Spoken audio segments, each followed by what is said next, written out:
So next we have why Indonesia buying Rafale jet is bigger than you think, by the International Desk. Okay. What does it signal for Southeast Asia's balance of power when one of its largest nations quietly takes delivery of advanced European fighter jets under an $8 billion deal?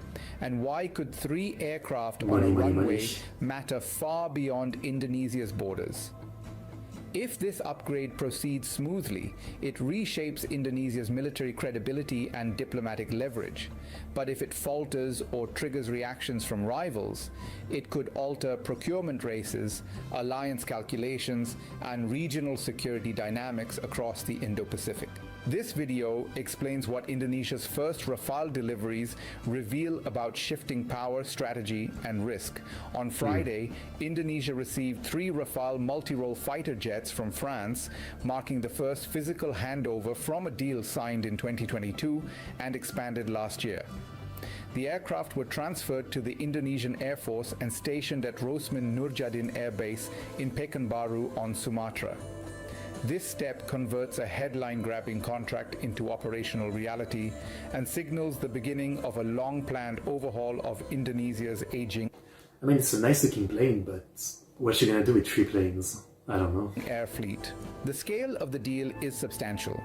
Indonesia has committed to acquiring up to 42 Rafales from Dassault Aviation, alongside French-built frigates and submarines, with the fighter component alone tied to an agreement valued at around $8 billion.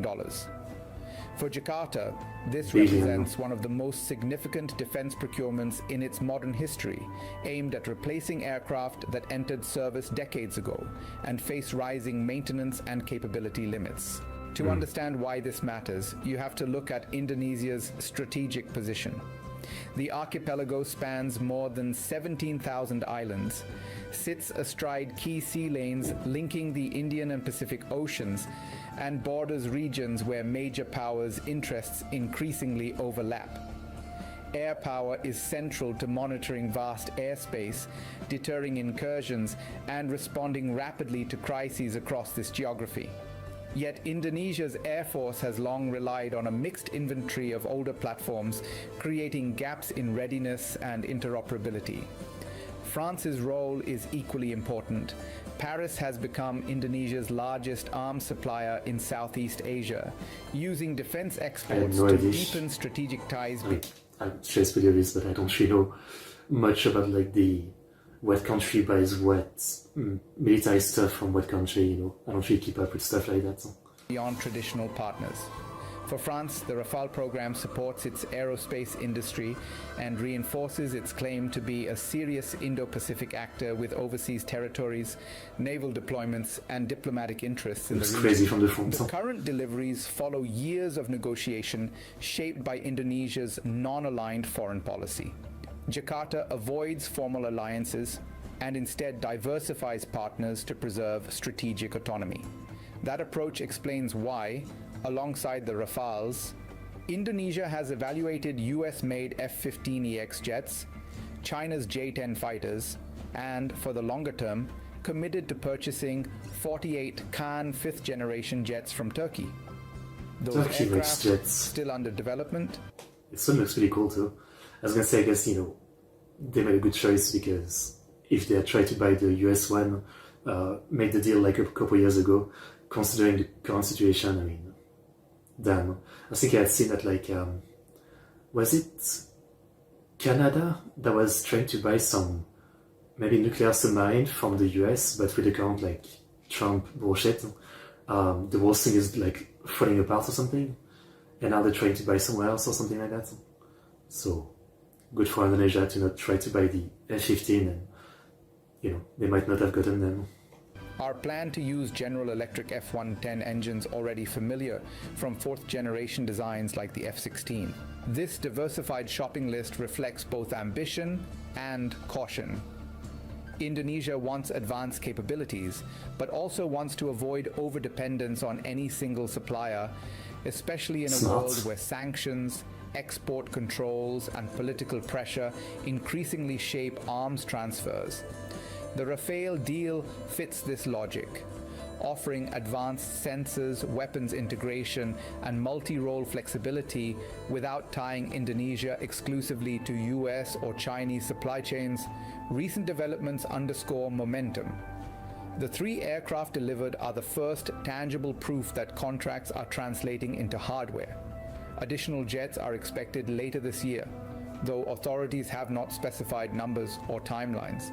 Each delivery incrementally boosts training. You know, again, I don't know about all this, but like, I always wonder why this is even made public right now. Wouldn't it be better for country to not make this kind of stuff public? You know, like, we spend this much money on buying this much stuff from this country, and we have exactly this number of plane. I mean, is it better if, like, it's not know how much you have? Development and familiarity with new systems even before the full fleet arrives. The regional context is critical. Southeast Asia sits... Well, I guess there's no point with spying or something. Like, with modern spying, there's literally no way to hide the plane. It's between competing strategic visions with rising naval activity, overlapping claims, and growing defense budgets.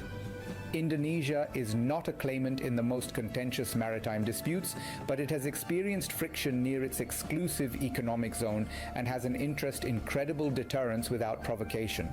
Modern fighters extend surveillance reach, enable joint operations, and signal seriousness without necessarily changing policy positions. There are 2 contrasting future scenarios worth considering.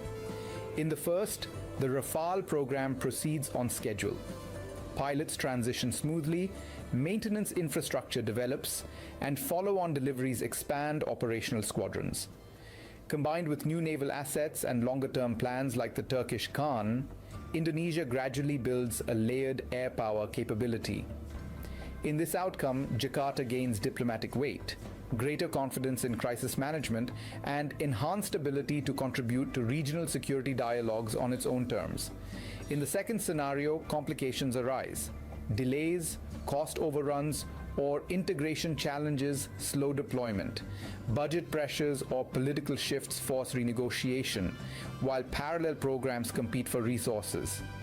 If that happens, Indonesia could face a prolonged transition period where old aircraft retire faster than new ones become fully operational, temporarily reducing readiness and inviting scrutiny from neighbors and partners. I mean, what would go wrong? Yeah? Like, they've already paid, no? Then you just need to wait for Amazon to deliver you the jet or something. Like, what would go wrong? The geopolitical consequences hinge on which path unfolds. A successful upgrade reinforces Indonesia's role as a stabilizing middle power, capable of balancing relations with the United States, China, Europe, and emerging suppliers like Turkey and Pakistan, with whom Jakarta has discussed potential jet and drone purchases. It also normalizes European defense industry presence in Asian markets, subtly reshaping the arms trade landscape.